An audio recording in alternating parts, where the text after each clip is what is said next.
Wa mwana. Jana Chelsea bwana. Ushabeti wewe. Ushaanza habari zako za kubeti ujue. Ile timu bana. Mpaka sisi. Kwa kama mwamba. Oya we. Kama kaa unyama hakika. Kwa mwanangu naona mmepua kizani fani hivi nini? Naam. Uzuni tu hapa mwanangu jana. Kama langu hilo linaniangusha. Sijaamini. Mimi nataka sema ni kitu wanangu. Ongea. Oya huyo MC wa kushiba anazingua mwanangu. Hivi dogo ngoja nikuulize kile kidemu chako chembamba kiparangoto kile. Yule pisi yangu ile. Ushapiga afu dogo una wewe. Ushapiga huko. Mbona yule kila siku demu mwasilika yule wanangu. Vipi baba? Demu kaungua yule. Demu kaungua. Hata dalili zinaonekana mwanangu. Cheki.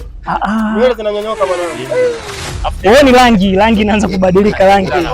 Demu vitu visio vya kuongea bila washikaji mwanangu. Sasa kuna mtu wa kumuogopa hapa mwanangu. Demu kaungua hamna. Nilipata mwanangu kaniambia bwana iko hivi. Hakuna mchizi mwenyewe ajui. Kila mtu anakwepa ile taka. Lile kila mtu pila analikimbia mwanangu. Wewe umevaga vipi mwanangu uliza. Sasa mwanangu sasa ndio uongee mbele ya watu washikaji. Unaona hivyo lakini kaka. Cheki nywele zishaanza kupungua mwanangu. Hebu nenda kapime sasa hivi.